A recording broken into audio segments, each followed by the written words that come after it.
The sun is shining, the birds are chirping, the bacon is sizzling. Welcome to the Daily Swole.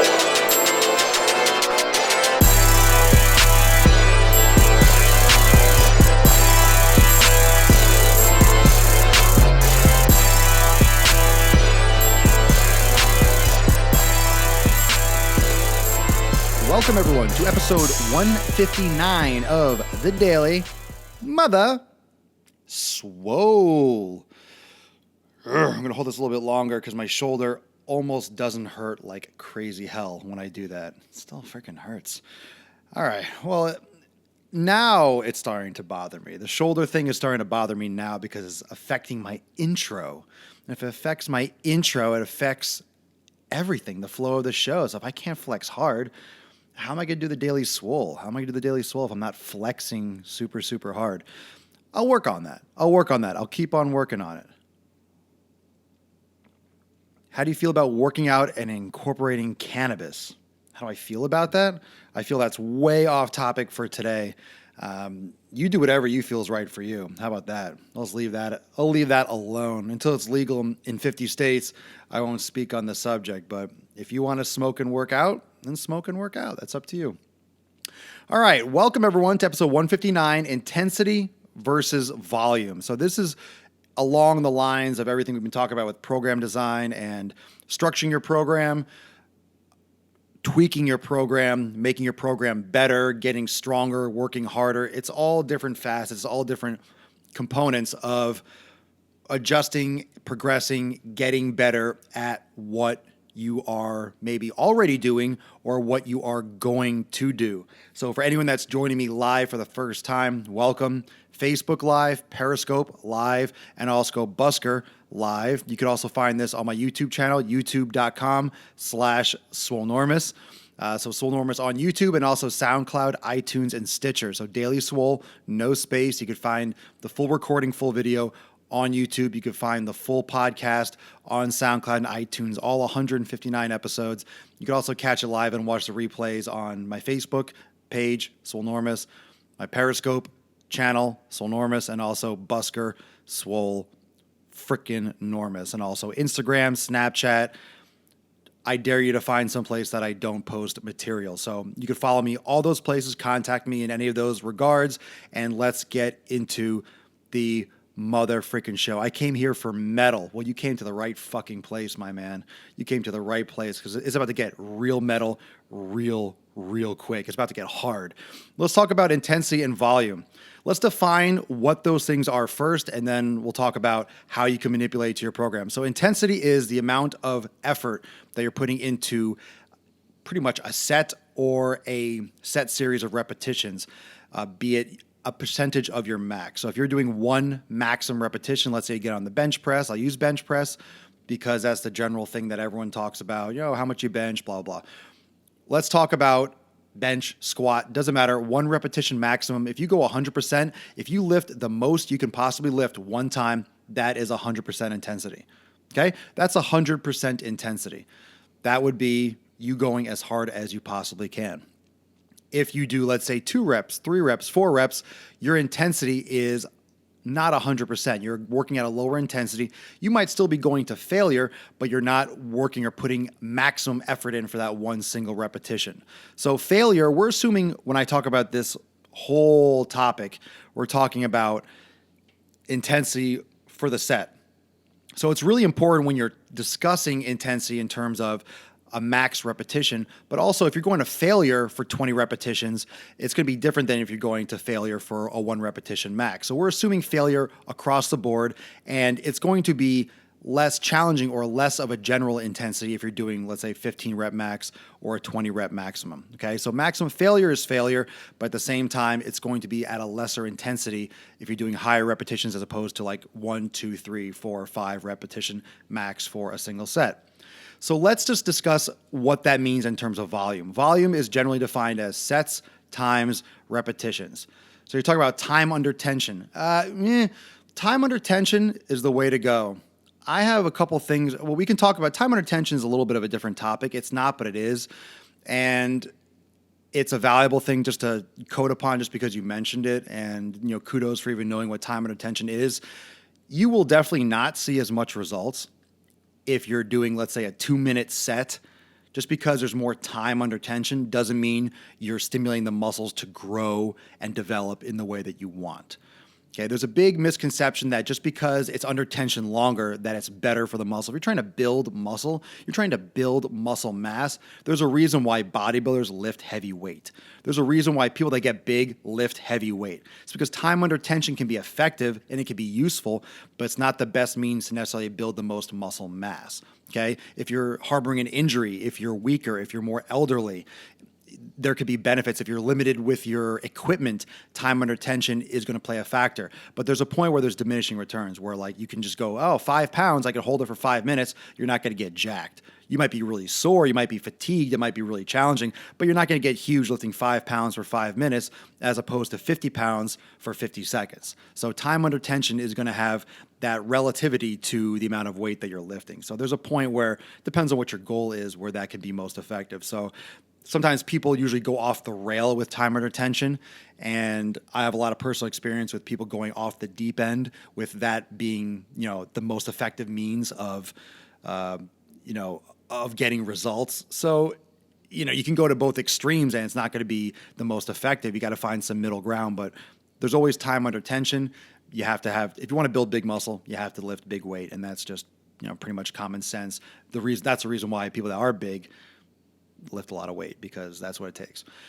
Let's define volume. Volume, sets times repetitions. Let's use the basic 3 sets of 10 repetitions. So let's say 3 sets of 10 repetitions. Let's assume that these 10 repetitions are to failure. 10 repetition max. This is a weight. You're choosing a weight that you can only lift 10 times, and that's it. So 3 times 10, let's just use general numbers. 3 times 10, 30. Let's say you do 3 sets times 8. You do 8 reps per set, 24. 3 sets, 6 reps each, 16. So as you go heavier, let's say you lift heavier weight and you can only do 8 reps. Let's say you go even heavier, you can only do 6 reps. Then you have a situation where you're increasing the intensity. You can see that, right? You're increasing intensity by lifting more weight. You have to drop the reps as a result, but your volume decreases. This is appropriate because as you lift heavier, your volume is going to have to decrease because, first off, you're going to be less able for the same amount of sets to do the same amount of work because you're lifting more weight. You're not going to be able to do, because you're doing 10 reps max, you can't just go heavier and lift more repetitions. That's not how it works. The heavier you go, the less repetitions you'll be able to do. That's fine. How do you use this for your goals? How do you use this towards, let's say, isolating a certain muscle group more, building your chest more? Let's say you're doing chest only on a certain day or upper body on a certain day. How do you progress this? This is really what I want to get into. How do you use intensity and volume to progress your workouts? So let's say you just start working out, you're a beginner. So you're doing 2 sets of 10 repetitions and you want to build muscle. The next week, you can start doing 2 sets of 8 repetitions. You start dropping the repetitions, you start increasing the weight, but you keep the sets the same. Let's say the following week, you do 2 sets of 6 repetitions. Let's say, for example, keep the same sets and you increase the intensity, but the volume is dropping. The following week, you can do a couple things. You can increase the sets and increase the repetitions. So you're actually drop the weight, but you're doing more volume. When you start increasing the weight, because the intensity is increasing, once you start increasing weight, you want to drop the overall volume because of the stimulus on the body. The shock, the stress, the trauma of going heavier, you don't need to do as much volume. If you do, you will be really sore, you will be crippled, and you could be traumatically sore. You could even get injured. So if you think of the comparison, let's say 3 sets times 10 repetitions is 30. The volume is just 30. Let's get that number. Let's say you want to do 6 sets or 6 repetitions. You want to go heavier, but you want to do the same volume. You're all of a sudden going to get 30, going from 3 sets to 5 sets with a much heavier weight, with a much greater overload on the skeletal and neuromuscular system. So you have to go for, to keep the volume the same, technically the volume the same, 3 sets times 10 reps, each is the same as 5 sets, 6 reps each. It might not seem like a lot, but to go from a max of 10 reps to a max of 6 reps and to go from 3 sets to 5 sets is a massive, massive jump. So if you are, and this is the main point I want to make, this is for the basic progression. There are many different ways to skin a cat. There are many different ways to get to your end goal, but the principles of the human body are the same. When you are increasing the intensity by increasing the overload and still going to failure, you need to drop the volume. As you increase intensity, drop the volume. That just means how many times you're doing it. If you increase the intensity and increase the volume, you're going to jack yourself up. Maybe not in the short term. You're probably literally in the short term, you're going to get super freaking sore. But you can definitely injure yourself long term and overtrain and start breaking down in the long run. How soon? It depends on the person, depends on your diet, depends on your experience. Now, that doesn't mean that you can't do 5 sets of 6 reps in the future or 6 sets of 6 reps, but you have to build yourself up to it. So what you're going to do is, for example, if you start with 2 or 3 sets for a body part, let's say you're doing 12 or 10 repetitions, every progressive week, drop it or increase the weight so you're doing a rep or 2 less per set. You're doing 10 reps per set. The next week, do 8 reps per set. The next week, do 6 reps per set. The following week after that, go back to your initial rep scheme, but add 1 more set. So do 3 sets of 10, then 3 sets of 8, then 3 sets of 6, then go back to 4 sets of 10, then 4 sets of 8, then 4 sets of 6. And then if you want to increase the volume again, you go to 5 sets of 10, 5 sets of 8, 5 sets of 6. This is also going to depend on your goals, your nutrition, what your program design is, how many body parts you're doing in one day. If you're just doing chest, this will make more sense. But if you're doing total body, you're going to be in the gym for far too long. It's going to be way too much of volume overall for one single workout. So that's going to be a factor as well. The main point to take is if all sets are equal and you're going every set to failure, if you are increasing the weight, dropping the reps, so you're increasing the intensity, the effort you have to put out for each set, you need to drop the overall volume. In other words, keep the sets the same. Once you increase the weight and you drop the reps, keep the sets the same for that workout. And then once you go up a number of sets the following week, for example, or in a few days, 3, 4, 5 days, whatever your split is, you are going to increase the repetition. So you drop the weight back down. You'll probably be lifting more because you'll get stronger. And then you can increase 1 set for that exercise or for that muscle group, 1 or 2 sets for that muscle group. That is how you want to progress. As you lift heavier, you keep the volume slowly decreasing as you increase the intensity. Once you want to increase the volume, you increase the number of sets for that exercise or for that body part, but then you drop the intensity and then you pyramid and you walk back up. It's like walking up the stairs. If you keep the same workout over and over again, you plateau. Everyone's heard of a plateau. We've talked about plateaus before.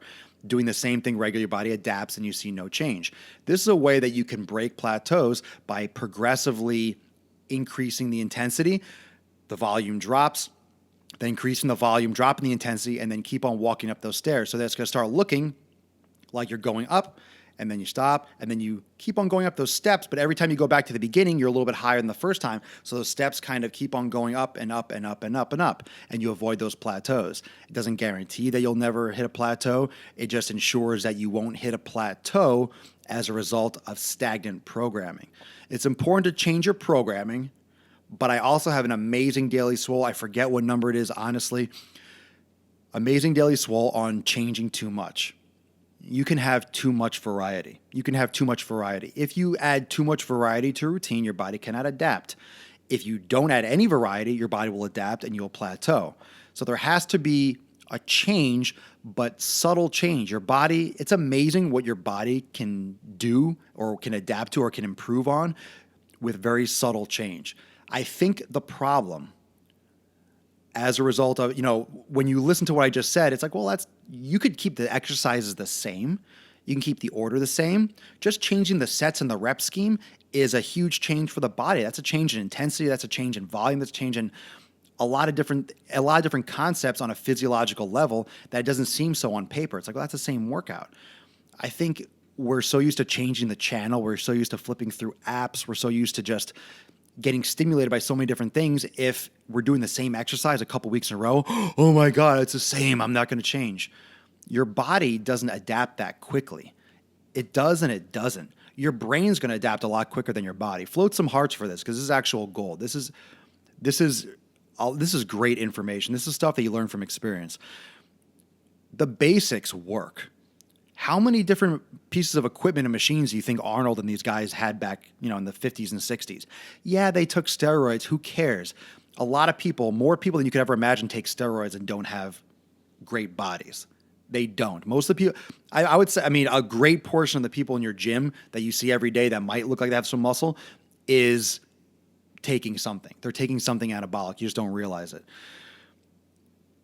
They built their physiques on the basics, on barbell curls, on concentration curls, on tricep pushdowns, skull crushers, bench press. There's a lot of science and exercise and all these little tweaks and all these things. Don't forget how big of an industry it is. You will be fed. Think about all the material. Think about coming out with a magazine like Muscle and Fitness or these things over and over and over again. I do the Daily Swole, and a lot of these topics, they cross over, right? It's not going to be 159 completely unique, completely different topics. It's not going to. They're all related. And they're trying to sell you a magazine. I'm not trying to sell you anything. This is not something that I'm promoting. Muscle and Fitness, all these magazines will tell you all these different scientific studies. Who cares? Push things, pull things, pick them up and put them down. You need to lift more. You need to push harder. You need to increase the intensity. And yeah, you need some variety, but you don't need a Bosu ball to do a one-arm push-up with one leg on a fucking dumbbell and your other hand holding a kettlebell and your arms shaking and you have a weight on your back and you're using a weighted vest and you're breathing through a fucking straw. You don't need this fancy bullshit. That is such a scam. It's stupid. You're not training for anything valuable. You're not doing anything. Is it challenging? Yeah, you're sucking through a straw. You have a weighted vest on. You don't need all these different things at the same time. Most people do this shit because it's hard. They're not getting any adaptation from it. You need to keep your training targeted towards a goal. You need to progress it progressively, slowly, and you do not need as much variety as you think. If you want goal X, you have to train for X. If you want Y, you have to train for Y. But you're not going to be able to train for everything and get a lot better at everything without risking injury in a big way because your body cannot make those adaptations. That's why CrossFit gets so many injuries because it's way too much overload. It's combining way too many different principles and the body cannot do everything well. It just can't. You can't excel at everything. That's a completely asinine concept when it comes to any kind of task. There's a reason why doctors specialize. There's a reason why, bodybuilders do one thing. They're not marathon runners too. You can't be running and lifting heavy without anabolics and a lot of, maybe genetic freaks. There's a few out there, but yeah, a lot of those people are taking a lot of supplements and steroids. Of course they are. They do in every sport. Of course they do in CrossFit. Of course they do in these types of competitions.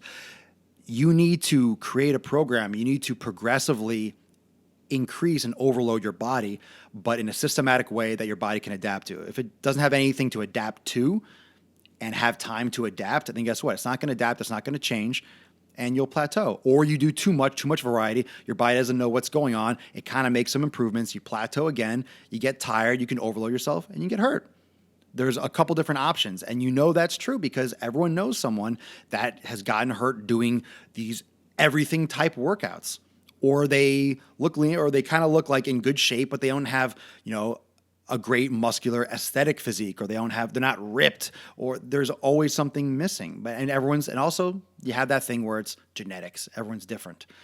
My point for today is talking about intensity and volume and how to systematically walk up the stairs, walk up the ladder. So as you increase the intensity, as you lift heavier weights, your volume will decrease, sets times repetitions, and then after you drop down to your lower rep range, you go back, you increase your repetitions again, so you're dropping your overall intensity. You might still be lifting to failure, but then you add a set, you add some overall volume. Okay. Great question right here, Laura. How long should you stick to a specific workout? As long as you're seeing progress, you want to give a workout or a specific training style at least 3, 4, 5 weeks to change. You can stay in a muscle building or a certain phase for 2, 3, 4 months, depending on how you're progressing, depends on how you feel physiologically. But you should be adding in like little recovery weeks, deloading weeks in between.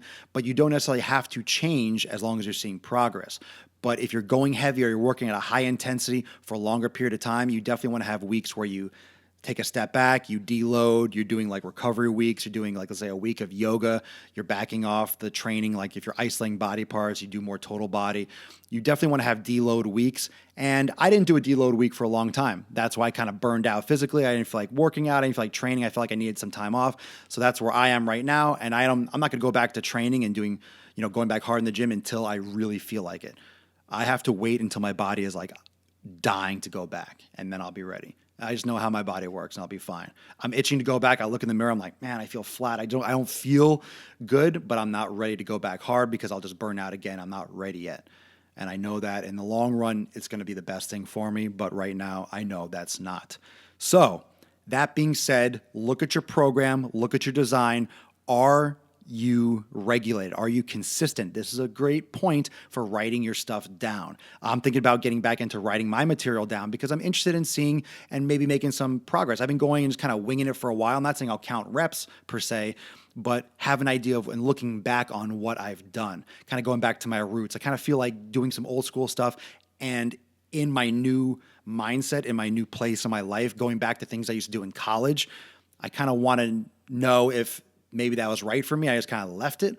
Or, man, I'm in a different place. I really don't like that anymore. I kind of want to go back and do things that I used to do and see how I feel doing them now. So I'm actually experimenting with some stuff with myself, and I'm having some fun with it. So thank you for joining me for episode 159. I will see everyone tomorrow at 12 noon Eastern time for episode 160 of The Daily Mother Swole. Thank you for joining me. I'll stay for a couple minutes after on Periscope if you're interested in asking me some questions. Otherwise, have a great rest of your hump day. Check your intensity, check your volume, and take a look at what you're actually doing. That way you know how to improve it. Peace out. I will see everyone tomorrow for 160.